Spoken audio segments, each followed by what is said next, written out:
दोस्तों आज हम एक छोटी सी वीडियो बनाने जा रहे हैं जिसमें हम आपका एक बेसिक क्लियर करने जा रहे हैं कि हमें इंटर के बाद क्या करना चाहिए, किस सब्जेक्ट से क्या कर सकते हैं।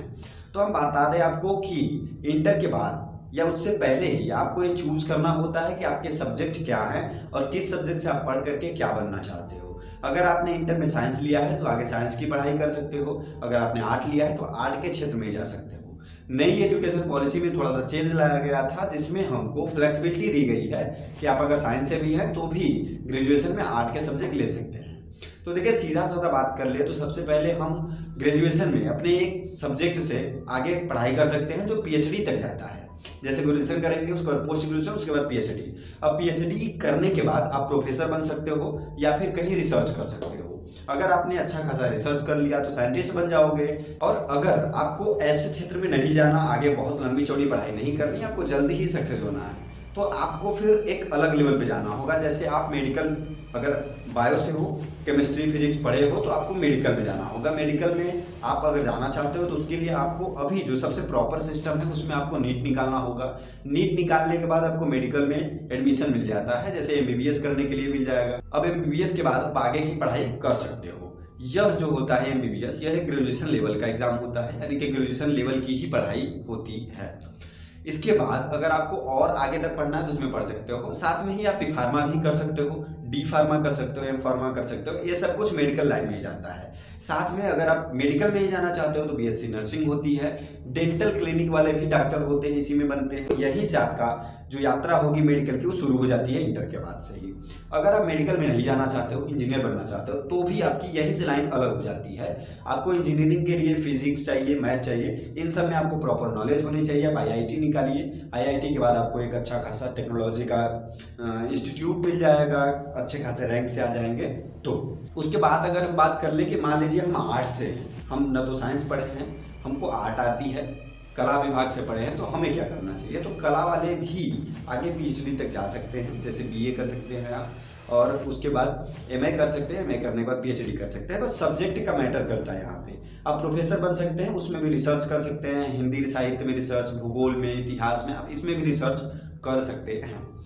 अब इसके बाद कॉमर्स वालों की बात आती है। तो कॉमर्स मैटर में जब कॉमर्स आपका आता है तो ये एक इकोनॉमिकली सिस्टम है। जैसे आप बैंकिंग वाले में पढ़ाई करते हो, वैसे ही कॉमर्स के बाद आप एम कॉम करेंगे, मतलब बी कॉम करेंगे, बी कॉम के बाद एम कॉम करेंगे और एम कॉम के बाद फिर पीएचडी जाएंगे। इसमें भी लेवल सेम है, वहीं तक आपको जाना है। बस सब्जेक्ट अलग होते हैं इन तीनों में। जैसे कि पीएचडी तीनों से होता है ना, साइंस से भी होता है, आर्ट से भी होता है, कॉमर्स से भी होगा, लेकिन सब्जेक्ट चेंज होते हैं। वैसे ही अगर आप 12th के बाद टीचर बनना चाहते हो, ये तो हायर टीचर था जो हमने पीएचडी बात की, इसमें आप टीचर बन सकते हो, लेकिन हायर एजुकेशन के टीचर बन सकते हो। अगर आपको लोअर एजुकेशन जैसे कि 6 से लेकर के 8 तक के टीचर बनना है, 1 से लेकर के 8 तक के टीचर बनना है, तो उसके लिए आपको 12th के बाद बीएड, बीटीसी या डीएलएड वाले एग्जाम को पास आउट करना होता है। उसके बाद आप इसे फाइनल करने के बाद फिर कुछ एग्जाम होते हैं जो स्टेट लेवल अपने स्तर पे कराता रहता है, उसमें आप क्वालिफाई होंगे, आपको टीचर की जॉब मिल सकती है। अगर आपको टीचर नहीं बनना है, आपको अब टीचर भी नहीं बनना है, कोई सरकारी जॉब पानी है जैसे अधिकारियों की जॉब होती है, तो उसमें सब्जेक्ट बहुत ज़्यादा तो मैटर नहीं करता। जैसे एसएससी कुछ एग्जाम लेता है, और फिर जैसे रेलवे होता है, एयरपोर्ट के एग्जाम होते हैं, एयरफोर्स के होते हैं, मिलिट्री के होते हैं। ऐसे एग्जाम में आपको सब्जेक्ट मैटर नहीं करता। हाँ, इसमें भी कुछ ऐसे निकाले जाते हैं वैकेंसी जिसमें सब्जेक्ट मैटर कर सकता है। जैसे अगर डॉक्टर की खोज हो मेडिकल में, या आर्मी वाले में डॉक्टर की खोज होती है, तो उसमें भी आपके लिए मेडिकल वाला इशू किया जाता है कि मेडिकल से विभाग से हैं आप अगर, तो आप आ सकते हैं। बाकी अगर आप ऐसे हैं तो इसमें आपको सब्जेक्ट मैटर नहीं करता। आप मिलिट्री में जा सकते हैं बिना सब्जेक्ट के, एयरफोर्स में जा सकते हैं आप, इसमें नेवी में जा सकते हैं। और अगर आपको इसमें भी इंटरेस्ट नहीं है, आपको कोई और सरकारी नौकरी चाहिए, तो जैसे पुलिस की भर्ती आती है, उसमें भी आप 12th के बेस पर भी भर्ती आती है, उसमें भी आप ले सकते हैं। नहीं तो ग्रेजुएशन लेवल पे आती है। तो एक बेसिक फंडा ये बनाइए कि आपको ग्रेजुएशन तो कर लेना है, क्योंकि बहुत सारी वैकेंसी जो होती हैं ग्रेजुएशन लेवल पे ही आती है, तो आपको ग्रेजुएशन तो कर ही लेना है। बाकी जो है उसे आप वहीं छोड़ सकते हैं। अगर आपको विश्वास है कि नहीं आपको ग्रेजुएशन नहीं करना, 12th के बाद ही कुछ जैसे मेडिकल में जा रहे हैं, अगर आपको एमबीबीएस करना है तो आप ग्रेजुएशन मत करिए, आप सीधे एमबीबीएस की तैयारी करिए, नीट की तैयारी करिए, एमबीबीएस क्वालिफाई करिए, वहाँ जाइए।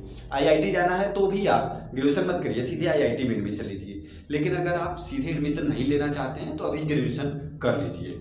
साथ ही अब बात आती है कि जैसे एसएससी एग्जाम कराता है, एसएससी एक संस्था जो एग्जाम कराती है जैसे कि यूपीएससी है, वैसे तो इनमें सब्जेक्ट मैटर नहीं करता। इनमें आप इंटर लेवल पर भी एग्जाम दे सकते हो, कुछ ऐसे वैकेंसी होते हैं जो इंटर लेवल पे होते हैं, कुछ ऐसे होते हैं जो ग्रेजुएशन लेवल पे होते हैं। इसीलिए हमने कहा कि ग्रेजुएशन बहुत जरूरी है। साथ ही यूपीएससी जिसका नाम आपने सुना होगा, उसमें भी आपको सब्जेक्ट मैटर नहीं करता, आप ग्रेजुएशन क्वालिफाई होने चाहिए, आप उसमें भी फॉर्म अप्लाई कर सकते हो। कंपटीशन होता है, एग्जाम निकालो, फिर आप अधिकारी बन जाओगे। अगर हम शॉर्ट टर्म की बात करें कम समय में, तो सबसे अच्छा खासा जो अभी टेक्निकल में चल रहा है कि आईटीआई कर लीजिए या फिर पॉलिटेक्निक, या फिर आप किसी कंप्यूटर से डीसीए कर सकते हैं, या कुछ कंप्यूटर में बेसिक नॉलेज ले सकते हैं, जिससे आपके लिए आगे के भविष्य कम समय में एक अच्छा खासा इनकम जनरेट करने के लिए तैयार हो जाता है।